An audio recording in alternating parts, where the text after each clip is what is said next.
Triteos, salam satu keluarga Allah. Konten hari ini judulnya adalah pembobotan dan resiko doktrin heterosios. Kalau panjenengan masih belum tahu apa itu heterosios, di dalam dunia apologet, dalam sehari-hari kita kenal dengan corak Unitarian, di mana Unitarian ini pelopor penggeraknya adalah Saudara Frans Donald dan Pak Beni Irawan. Yaitu sudah terkenal ya di dalam dunia apologet, dunia maya, dunia per-YouTubean. Bahkan untuk Saudara Frans Donald, saya lihat subscribe-nya sudah cukup banyak, sekitar 2.700. Jadi corak ini juga ternyata cukup berkembang dan cukup diterima oleh masyarakat Kristen di Indonesia. Kalau Triteos mah masih dikit. Apa yang saya kemukakan nih, Triteos ini masih nungsep ya. Tapi enggak apa-apa lah. Masih berapa ya? 58 subscriber ya. Tapi enggak apa-apa. Kita kan menjadi Kristuber ini kan sebuah panggilan ya. Jadi bukan apa sesuatu yang harus dikejar menjadi 105.000 subscriber seperti Saudara Rudy Debaters itu. Kalau bisa mencapai seperti itu ya senang, tentu saja, kan kita bangga dengan hasil jerih payah kita. Tapi ya kita nggak ngongso di situ ya, sedulur ya. Kembali lagi kepada topik tentang pembobotan dan resiko doktrin heterosios. Nah, tidak seperti corak-corak doktrin yang lain yang pernah saya sebutkan, ya pembobotannya itu adalah mene tekel ufarsin. Nah, itu hanya dari dua sudut pandang, yaitu Ulangan 6 ayat 4 dan perjamuan kawin anak domba. Tapi kalau untuk corak heterosios ini, itu titik pembobotannya itu ada 3 titik. Nah, jadi Ulangan 6 ayat 4 ini dibantu dengan Yohanes 17 ayat 3. Yaitu mengenal Bapa, Engkau adalah Allah satu-satunya yang benar, dan mengenal Yesus Kristus yang telah Engkau utus. Nah, jadi begini. Jadi kalau untuk corak lain itu cukup mewakili Ulangan 6 ayat 4 dan perjamuan kawin anak domba. Kalau untuk corak heterosios itu Ulangan 6 ayat 4 ditambah Yohanes 17 ayat 3 melawan perjamuan kawin anak domba. Lalu bedanya apa, Pak Jody? Ya sangat jelas bedanya. Jadi sebelum Anda timbang, sebelum Anda mengatakan mene tekel ufarsin, didapati neracanya terlalu ringan, ya sudah pasti sudah ketahuan mana yang ringan. Karena ini aja udah 2 ayat. Ya, 2 perspektif. Iya kan? Ulangan 6 ayat 4 ditambah Yohanes 17 ayat 3. Yang di sini perjamuan kawin anak domba itu cuma satu saja, satu perspektif. Ya tentu saja sebelum Anda udah mene tekel ufarsin sudah ketahuan, gitu. Sudah ketahuan bobot yang ringan itu adalah bobot perjamuan kawin anak domba. Nah, ini mengakibatkan orang-orang yang bercorak heterosios atau Unitarian itu seperti seperti ngeheng, seperti nggak nyambung. Kalau panjenengan mencoba menjelaskan bahwa Tuhan Yesus itu adalah Raja di surga, bertata di surga, dan disembah oleh makhluk yang ada di bumi dan di surga, mereka mulai ngeheng. Ngeheng itu ada sesuatu yang kejedot di situ, nggak nyambung. Gitu. Kenapa begitu? Karena ini terlalu ringan bobotnya. Ya, bahkan beberapa orang Unitarian yang istilahnya itu radikal atau militan itu menganggap bahwa ini tidak punya bobot sama sekali. Nah, itu adalah corak Unitarian yang drop base drop ya, corak Unitarian yang drop base drop. Jadi dia bercorak heterosios yang terlalu ekstrim ya. Jadi saking ringannya itu seringan kapas. Udah terbang. Jadi kalau dia tuh baca tentang perjamuan kawin anak domba, itu kayak baca kisah novel. Ya, baca kisah fiksi, kisah novel gitu. Loh ini tenan loh. Kalau kalian panjenengan sering masuk dalam dunia apologet ya, kitab Wahyu itu dianggap oleh bagi mereka yang memiliki corak doktrin heterosios drop base drop atau heterosios yang jatuh semakin dalam, itu menganggap kitab Wahyu itu novel atau karangan fiksi. Ya. Iya betul itu. Makanya coba kalau tidak percaya, coba panjenengan itu jelaskan ya tentang bagaimana Wahyu 5 ya. Wahyu 5 tentang bagaimana para tua-tua makhluk di bumi dan di surga itu menyembah anak Allah, menyembah Yesus. Itu mereka kalau membaca ayat itu mereka kayak entung gitu ya. Kayak entung tuh bingung gitu loh. Gitu. Delangap gitu. Apa sih gitu. Ngerti ya? Ngerti sedulur ya? Nggak ngerti mereka tuh tentang bobot ayat itu nggak paham sama sekali. Nah itulah bagaimana cara corak Unitarian atau corak heterosius itu mene tekel ufarsin memberikan sebuah pembobotan tentang ayat Alkitab. Jadi letaknya itu pasti Ulangan 6 ayat 4 dan Yohanes 17 ayat 3. Itu pasti. Jadi gini loh, sedulur ya. Ada orang itu banyak salah memahami. Triteos itu memang subordinat. Ya. Triteos itu subordinat. Kemudian heterosios itu juga subordinat. Nah, tapi banyak yang menyangka cara pembobotan doktrin atau dalam menimbang mene tekel ufarsin dianggap sama. Bahkan tuh mereka menganggap bahwa triteos itu semi-arianisme gitu. Saya terkadang jengkel dengan istilah itu. Kenapa saya jengkel? Itu menunjukkan Anda ini teolog pekok. Mudeng, Anda ini teolog pekok. Kenapa saya bilang Anda ini teolog pekok? Karena nggak mudeng. Cara memberikan pembobotan pada sebuah corak doktrin itu nggak paham. Lu kok bisa begitu? Nah, coba ya. Saya bilang pada panjenengan, PDIP di Jawa Tengah itu mayoritas ya mendapatkan suara itu anggap saja ya, anggap saja itu sekitar 40%. Ya kan? Anggap saja begitu. Saya bukan orang parpol ya, kira-kira saja lah. Lalu kemudian ada Partai Nasdem yang mendapatkan di Jawa Tengah suara sekitar 12%. Lalu kemudian ada orang-orang yang dalam mengkampanyekan Nasdem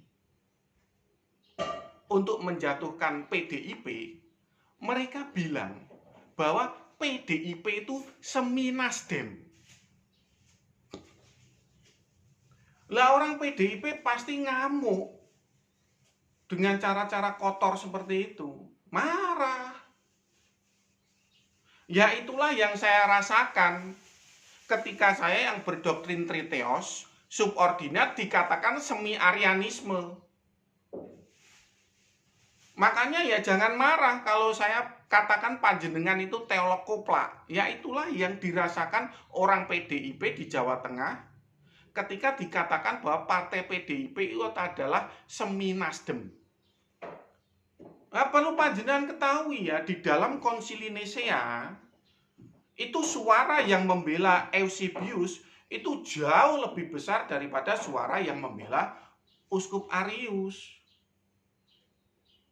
Nah, gimana mereka bilang kalau Eusebius itu semi Arius? Wah, goblok we. Teolog goblok. Nggak mudeng. Tentang tatanan doktrin, tentang pembobotan doktrin, kalian nggak mudeng. Aku emosi, ya wis ben emosi. Ya jelas emosi.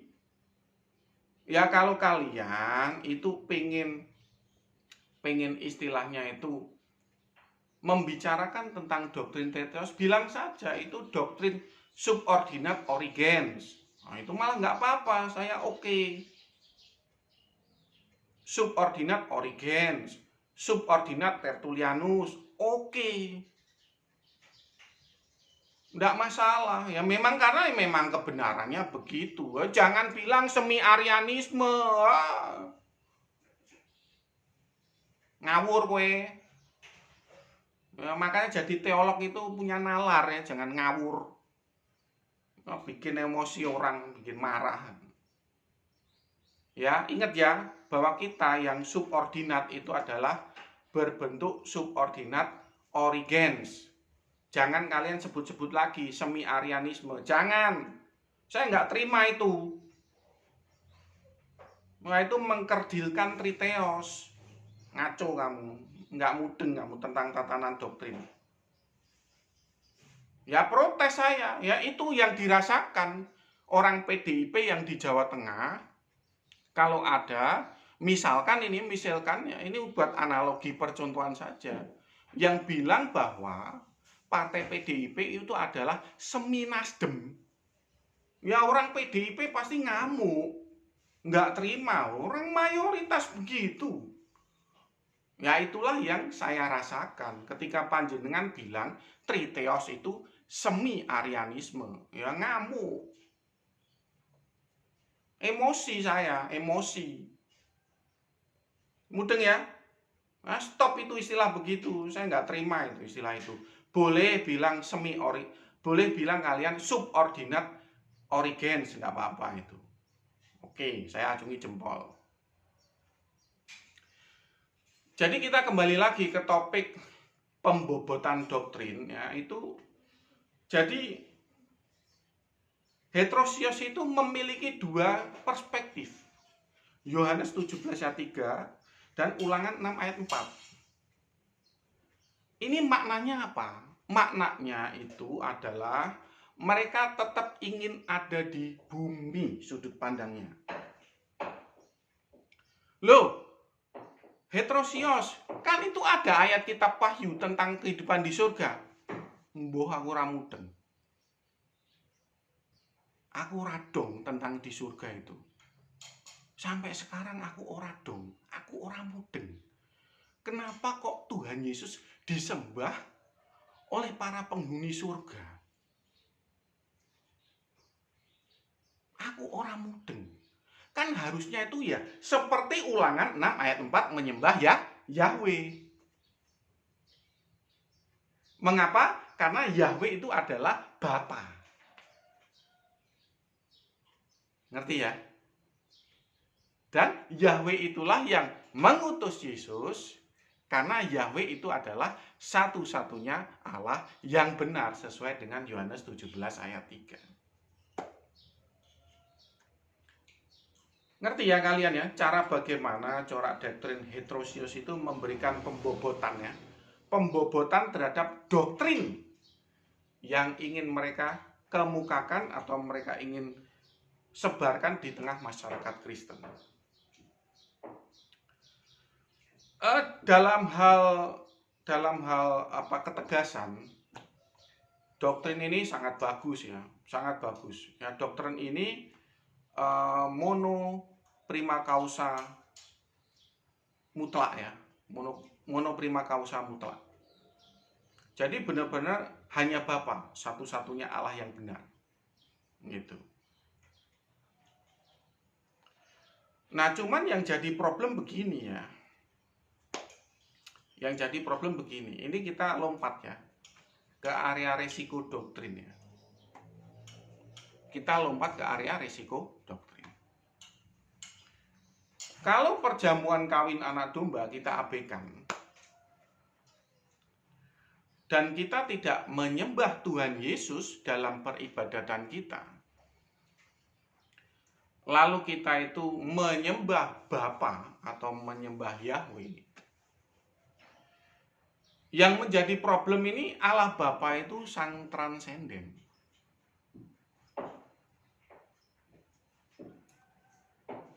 Mudeng ya, Allah Bapa ini sang transenden. Padahal kalau kita itu menyembah sang transenden tanpa memiliki tolak ukur atau tolok ukur yang jelas, atau tidak memiliki tolok ukur hipostasis daripada sang transenden ini, memiliki resiko kita ini ketemunya iblis. Itu seperti yang disebutkan Tuhan Yesus di dalam Yohanes 8 ayat 44. Iblislah bapakmu. Tapi saya tahu mereka yang kuat mengenal Yesus, mereka mencintai Yesus tapi berdoktrin heterosios, mereka tetap memuliakan Yesus, ya, tapi nggak sampai menyembah Yesus, tapi mereka memuliakan Yesus. Mudeng ya, jadi nggak sampai sejauh itu. Nah, tapi pertanyaannya begini, bagaimana kalau corak heterosios ini makin lama makin drop, makin jatuh ke bawah dan makin jatuh ke bawah. Menjadi sebuah paham gnostik yang simetris dengan ajaran Nikolaus, memuja sang transenden dan meludahi sang imanen. Nah, siapa yang mau bertanggung jawab atas kesesatan ini? Nah, itu pertanyaan besar. Nah, itulah yang membuat Konsili Nisea itu gaduh. Gaduh, bro. Ya, karena apa yang dilakukan oleh Uskup Arius ini mengeluarkan anak Allah dari doksologi gereja. Wah, itu pasti gaduh. Nggak di zaman dulu, nggak di zaman sekarang. Kalau ada orang Kristen yang ingin mengeluarkan anak Allah dari doksologi gereja, pasti gaduh. Kenapa? Karena itu akan membuat orang Kristen itu ketika membaca kitab Wahyu yang pasal 5, bagaimana penghuni surga dan bumi memberikan pemujaan, memberikan penyembahan kepada anak domba, itu gelap loh. Orang heterosios itu blur, peteng, nggak mudeng tentang ayat itu. Kalian suruh baca orang yang berpaham doktrin heterosios ya, membaca itu berkali-kali tetap saja nggak mudeng. Loh, kok bisa begitu? Ya, itu sudah resiko doktrin. Itu sudah area resiko doktrin. Ah, Pak Jody ini ngarang bebas. Loh, kalau mereka mudeng, mereka akan naik ke triteos. Jadi subordinatnya itu naik. Sudah bukan subordinat seperti heterosios. Kalau mereka mudeng tentang Wahyu 5, pasti mereka akan naik menjadi corak doktrin triteos. Nah, selama ini mereka menjadi corak doktrin triteos enggak. Mereka tetap memilih jalur unitarian. Mereka tetap memilih jalur heterosios. Artinya apa? Artinya ya ketika membaca kitab Wahyu 5, enggak mudeng.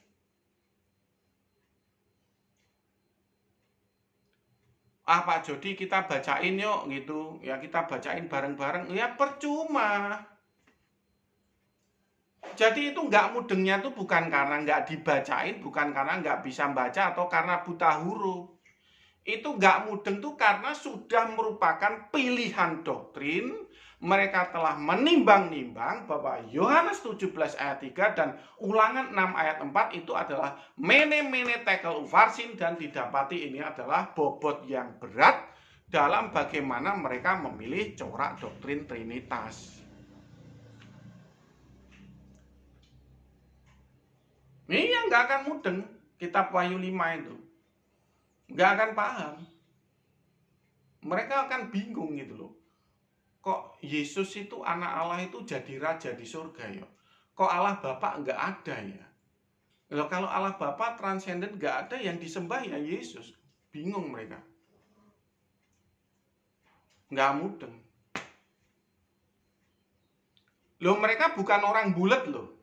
Kalau homoousios pribadi orang bulat. Kalau diajak diskusi sering nggak nyambung, bulat gitu. Orang Unitarian itu kalau berdiskusi bagus, mereka tegas dan lugas.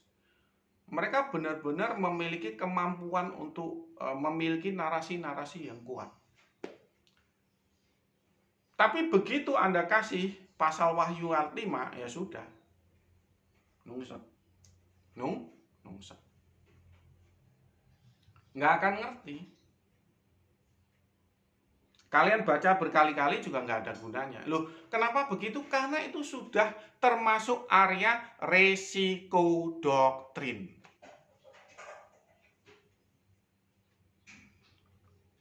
Tak kasih tahu ya panjenengan ya.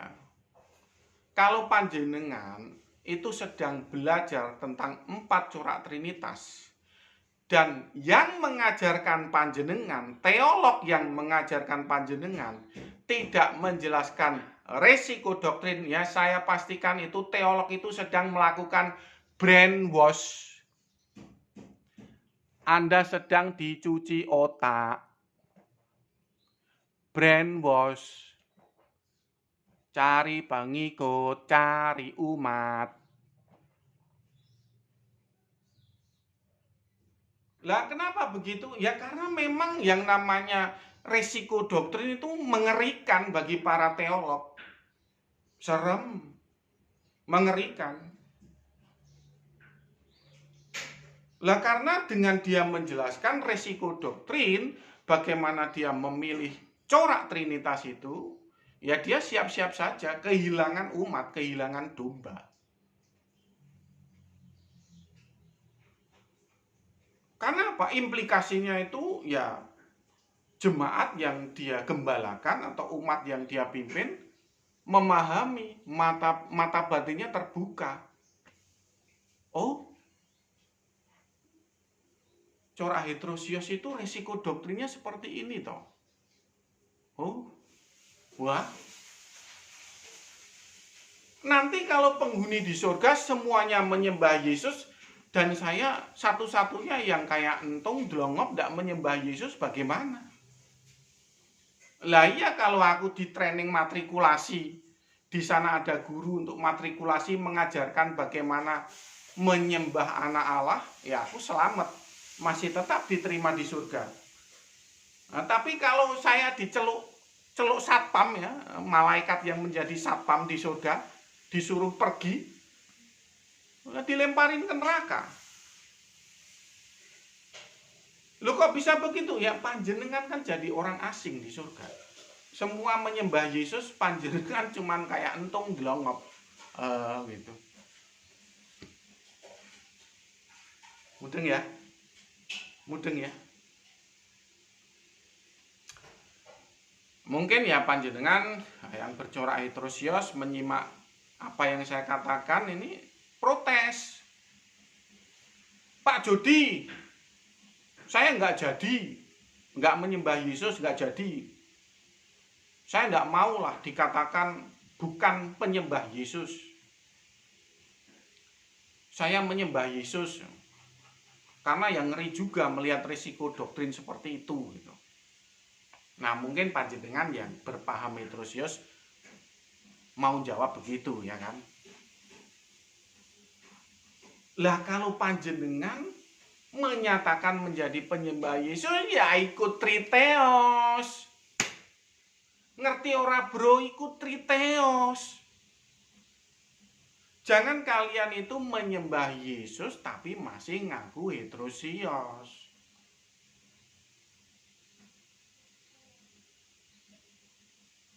Wah itu kalian menjadi apologet yang sama buletnya dengan orang-orang homoousios.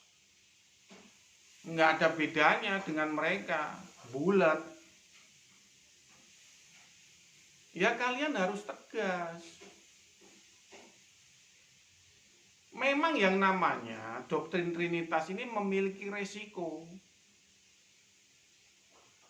Saya tuh ikut debat diskusi tentang 4 corak doktrin Trinitas ini sudah lama bro. Itu hampir semua terutama para teolog-teolog itu, Pak, di antara 4 corak ini kira-kira yang cocok sama panjenengan yang mana? Itu saya sering bertanya seperti itu. Jawabannya tuh rata-rata begini, saudara. Wah itu saya nggak ada yang cocok Pak. Saya nggak ada yang cocok Pak Jody. Yang saya cocok itu yang sesuai Alkitab saja.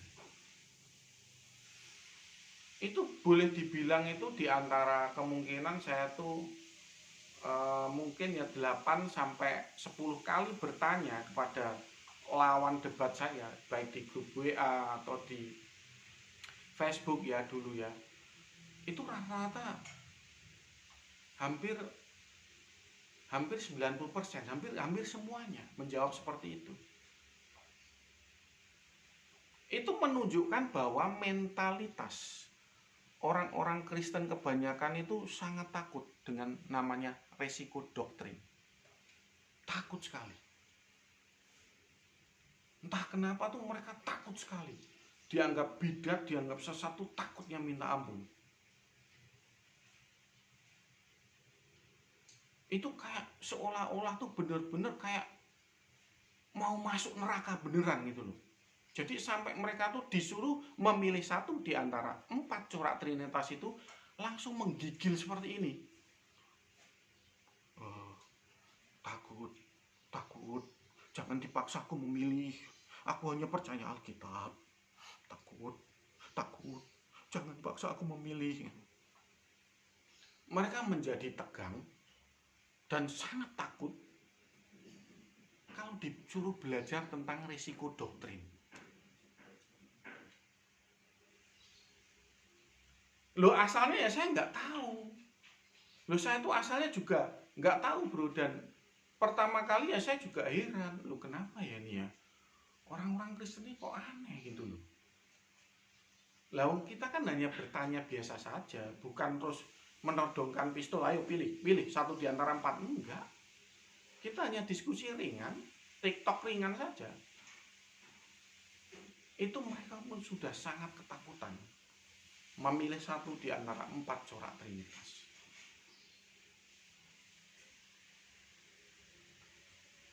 Nah sehingga ya boleh dibilang ya ada juga peluang orang-orang heterosios ini itu juga takut untuk naik menjadi triteos. Ya karena mereka takut dianggap tidak berpaham monoteis lagi. Kemungkinan besar seperti itu, kemungkinan besar. Mereka kejedot di Wahyu 5 ini, kejedot.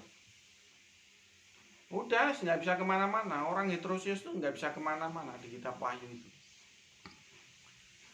Kalau mereka menyembah Yesus, ya berarti triteos. Mengakui bahwa Yesus itu sebagai raja yang disembah di surga, ya kan? Dan Allah Bapa transenden. Coba panjenengan itu tanya ya, Ibrani 1 ayat 8. Tentang bagaimana Allah Bapa atau Bapa berkata kepada anak, tahtamu ya Allah, itu artinya kan Allah Bapa saja mengakui bahwa tahta ini, tahta yang di surga ini milik kepunyaan anak. Loh, padahal Allah Bapa juga berhak duduk di situ. Dia tuh Allah prima causa. Tapi sudah menyerahkan tahta ini kepada anak. Itu orang heterosios tuh bingung. Baca Ibrani 1 ayat 8 tuh bingung. Bener. Saya pernah lihat simak debat mereka. Kan ada frase kata, maka ia berkata kepada anak, gitu kan? Ia berkata kepada anak. Ibrani 1 ayat 8, tahtamu ya Allah. Gitu. Nah, frase ia berkata kepada anak, ia itu kan Allah Bapa ya. Itu kan tidak ada di Mazmur 110, itu kan Ibrani 1 ayat 8 itu kan pengulangan dari, kelihatannya Mazmur 110 kalau tidak salah ya. Saya agak lupa. Nah, di Mazmur 110 itu kan tidak ada Bapak berkata kepada anak, kan tidak ada. Ya, nggak mungkin ada, kitab Mazmur perjanjian lama kok. Nah, mereka tuh kalau membaca Bapak berkata kepada anak itu bingung sekali. Mereka nggak bisa menerima bahwa teks itu ada. Jadi saya lihat sendiri kok perdebatan mereka itu. Itu kalau tidak salah ya, itu Bapak Budi Asali melawan Unitarian ya, itu udah lama sih itu. Itu konten yang lama, itu mungkin sudah berapa, mungkin puluhan tahun kali ya. Tapi dari sini kita lihat bahwa memang problem resiko doktrin Unitarian itu sangat kesulitan untuk membaca teks-teks bagaimana anak Allah itu sebagai raja yang ada di surga dan disembah penghuni surga. Nah, kalau misalkan mereka tuh nggak mau lari dari doktrin ini dan mereka bilang bahwa oh enggak kok, walaupun saya Unitarian, saya menyembah Yesus juga gitu. Nah, kalau seperti itu ya sudah bulat panjenengan. Panjenengan sebetulnya berpaham triteos. Karena triteos itu artinya tiga sesembahan dalam iman Kristen. Kalian menyembah Bapa, menyembah Anak dan Roh Kudus, yaitu triteos. Lah kalau panjenengan menyembah Allah Bapa, juga menyembah Tuhan Yesus, menyembah Roh Kudus, bilang heterosios, yang nggak nyambung.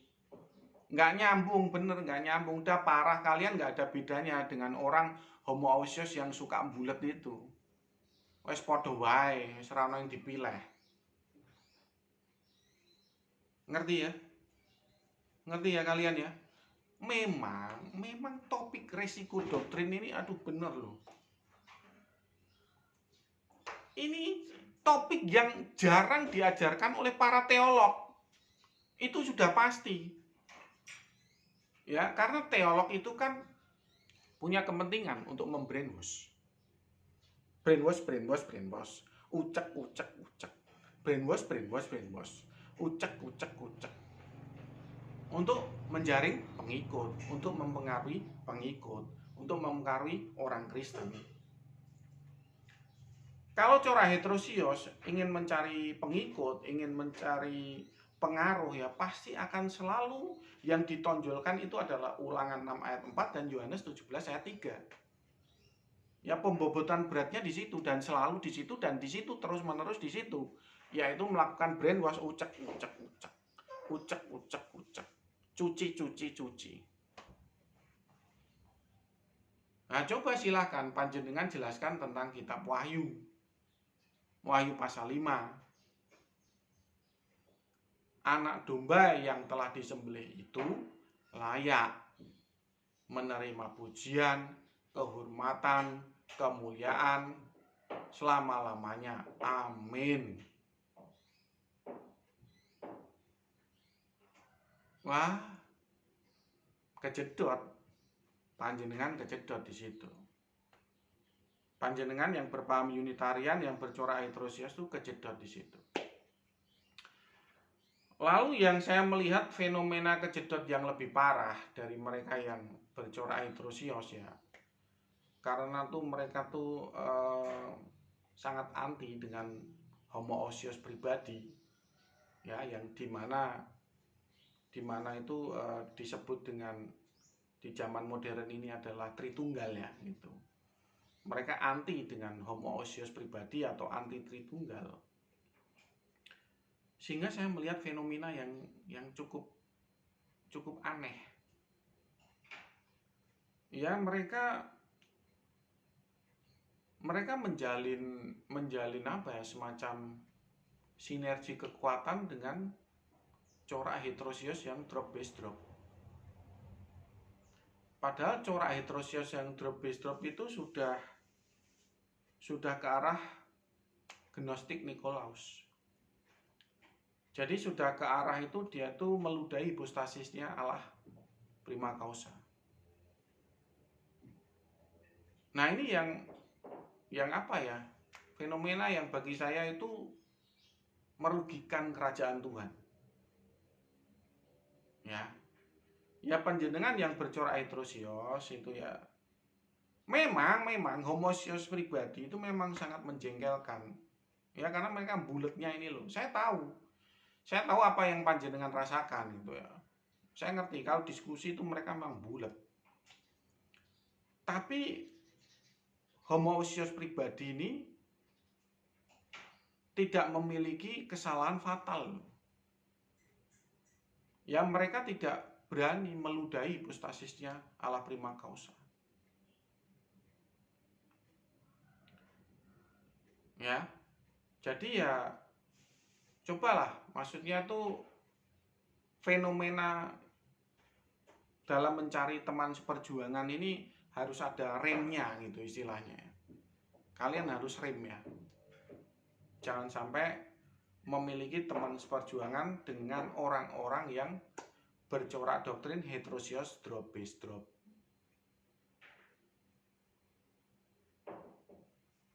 Mereka sudah berpaham Gnostik. Ya, berpaham Gnostik Nikolaus. Itu yang memuja sang transenden, meludahi sang imanen. Jadi pembobotan doktrin sudah saya bahas, lalu resiko doktrin juga sudah saya bahas ya. Semoga ini menjadi perenungan bagi panjenengan yang memiliki corak doktrin heterosios. Ya kan, kita semua ini di 4 corak doktrin Trinitas ini semuanya memiliki resiko doktrin. Bahkan kemarin juga saya jelaskan bagaimana Triteos atau homoousios itu memiliki risiko doktrin, juga saya paparkan. Nah, pada konten hari ini judulnya memang membahas risiko doktrin heterosios.